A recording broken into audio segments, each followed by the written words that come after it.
ये मालूम है कि आने वाली 1 तारीख को आपको वोट करना है।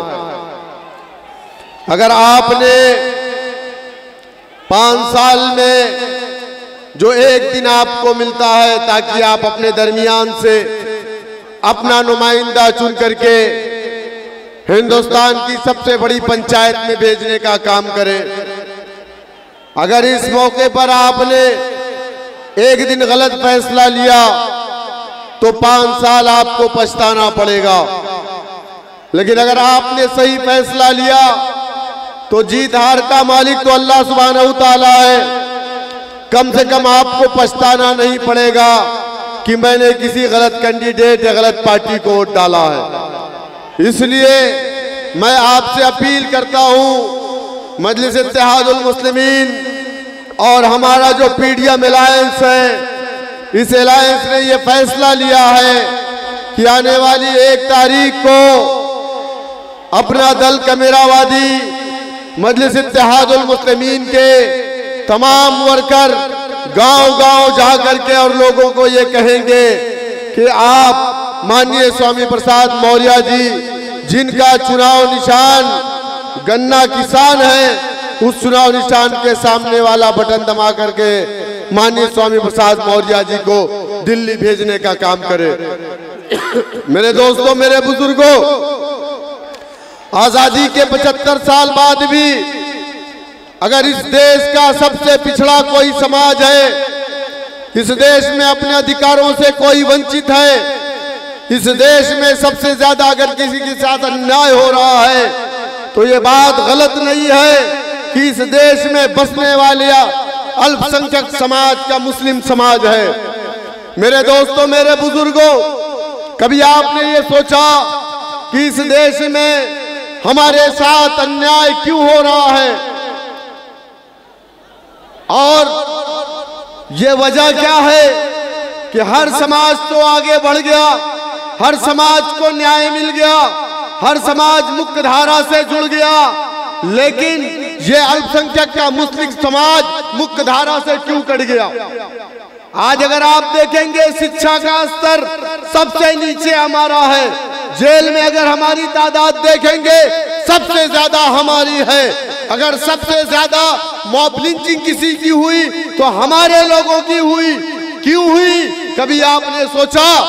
क्योंकि आपने हमेशा 5 साल में एक दिन जज्बात में आकर के बीजेपी को रोकने के लिए नाम नेहाद सेकुलर पार्टियों का साथ देते हैं, और ये जब नाम नेहाद सेकुलर लोग जीत करके जाते हैं, चाहे वो लखनऊ जाए चाहे दिल्ली जाए, पलट करके कभी वो आपकी आवाज नहीं बनते हैं। मेरे दोस्तों, मेरे बुजुर्गों, ना आपको डरना है ना आपको घबराना है। अरे हम तो अल्लाह सुब्हानहू तआला की जात से डरने वाले लोग हैं, बाकी दुनिया की किसी ताकत से हम नहीं डरते। आपको डरना नहीं है। आज नाइंसाफियां बढ़ती जा रही है, इस नाइंसाफियों का खात्मा आपको खुद करना पड़ेगा। इसी देश के अंदर आपको याद होगा, आज से 25 साल पहले एक समाज था जो सबसे पिछड़ा था, उस समाज को लोग अपने दरवाजे पर पानी नहीं पिलाते थे, उस समाज को स्कूल में एडमिशन नहीं मिलता था, उस समाज के इलाकों में स्कूल अस्पताल नहीं होते थे, जबकि उसके समाज का 131 एमपी हिंदुस्तान की पार्लियामेंट में बैठता, लेकिन वो खामोश था। मेरे दोस्तों, मेरे बुजुर्गों, क्यों? क्योंकि वो कांग्रेस का एमपी था। जब उनका एक योद्धा मान्यवर काशीराम पंजाब की सरजमीन से निकला, उत्तर प्रदेश के गांव-गांव में जाकर के कहा, ऐ मेरे समाज के लोगों, अगर तुम चाहते हो कि तुम्हारे साथ इंसाफ हो, तुम्हारी हिस्सेदारी हो, तुम्हें न्याय मिले, तुम्हारा बच्चा डीजीपी बने, तुम्हारा बच्चा आईएएस बने, आईपीएस बने, डीएम बने, एसपी बने, लेखपाल बने, कानून को बने, उसके लिए तुम्हें सत्ता की चाबी को अपने हाथ में लेना पड़ेगा। लोगों ने मजाक उड़ाया, कहा ये कौन शख्स है जो 11% लोगों को लेकर के सत्ता की चाबी को अपने हाथ में लेने की बात करता है। लेकिन दुनिया ने देखा वो 11% मुत्तहिद हुआ, और मान्यवर काशीराम पर तब इल्जाम भी लगा था। कौन सा इल्जाम? जो इल्जाम हमारे लीडर पर लगता है, कहते हैं कि ये तो फला की टीम है, फला की टीम है, यही इल्जाम मान्यवर काशीराम पर लगा। किसने लगाया? हमने नहीं लगाया, उनके समाज के लोगों ने लगाया, जो पुराने कांग्रेस के चपरासी थे। उन्होंने ही कहा था कि मान्यवर काशीराम ये जो आए हैं जनसंघ से पैसा पाए हैं और कांग्रेस को हराने आए हैं। लेकिन नौजवान खड़ा हुआ, कहा नहीं नहीं पिताजी, तूने पूरी जिंदगी गुलामी की, दूसरे का डंडा झंडा अपने कंधों पर रखा, अपने सरों पर लोगों की गंदगियों को फेंकवाया, तुमने गुलामी की, हम गुलामी नहीं करेंगे। काशीराम हमारा नेता है, नीला परचम हमारा परचम है, बहुजन समाज पार्टी हमारी पार्टी है। 11% मुत्तहिद हुआ। दुनिया ने देखा महज 9 सालों में हिंदुस्तान के सबसे बड़े प्रदेश उत्तर प्रदेश में अपने कौम की एक बेटी को मुख्यमंत्री बनाया कि नहीं बनाया?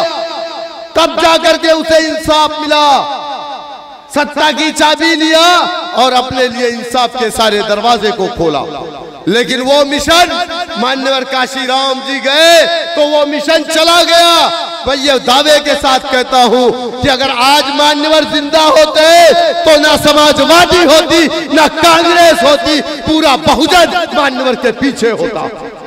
मेरे दोस्तों, मेरे बुजुर्गों, आज जरूरत है बाबा साहब के सिद्धांतों पर अगर कोई काम कर रहा है तो मैं ये दावे के साथ कहता हूं कि उस लीडर का नाम बैरिस्टर असदुद्दीन ओवैसी, पल्लवी पटेल और स्वामी प्रसाद मौर्य है। आज जरूरत है हमें इन्हें मजबूत करने की। और मैं, मेरे बड़े भाई, मैं उनको बहुत ही मुअद्दबाना गुजारिश करूंगा कि जो हमारा पीडीएम अलायंस बना है, ये सिर्फ 2024 के लिए नहीं बना है।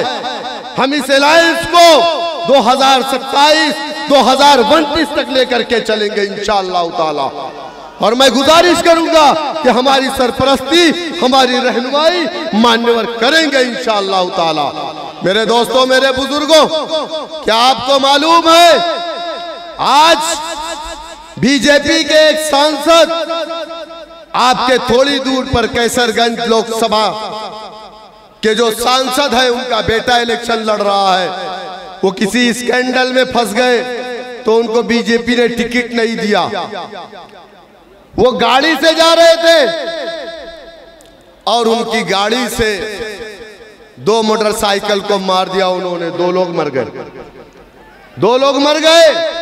मरने वाला कौन था? रेहान खान, शहजाद खान।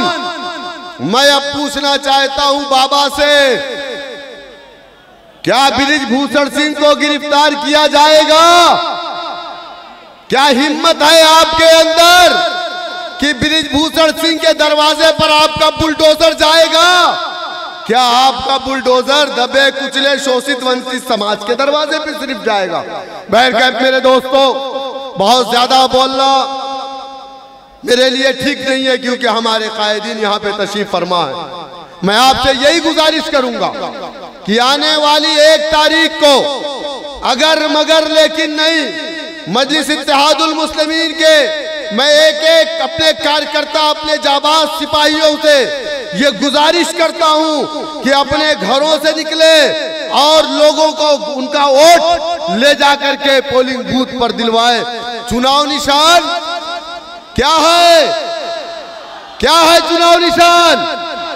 जोर से बोलिए, देंगे ना इंशाअल्लाह। बैरिस्टर साहब आपके दरमियान में 47 डिग्री गर्मी में 1400 किलोमीटर दूर से आए हैं। आप इनकी इज्जत का लिहाज रखेंगे ना? रखेंगे ना? किसी बहकावे में तो नहीं आएंगे ना? कौन जीत रहा कौन हार रहा उससे नहीं मतलब, हम जीत रहे इंशाअल्लाह ताला। बहुत बहुत शुक्रिया। अस्सलाम वालेकुम रहमतुल्लाह।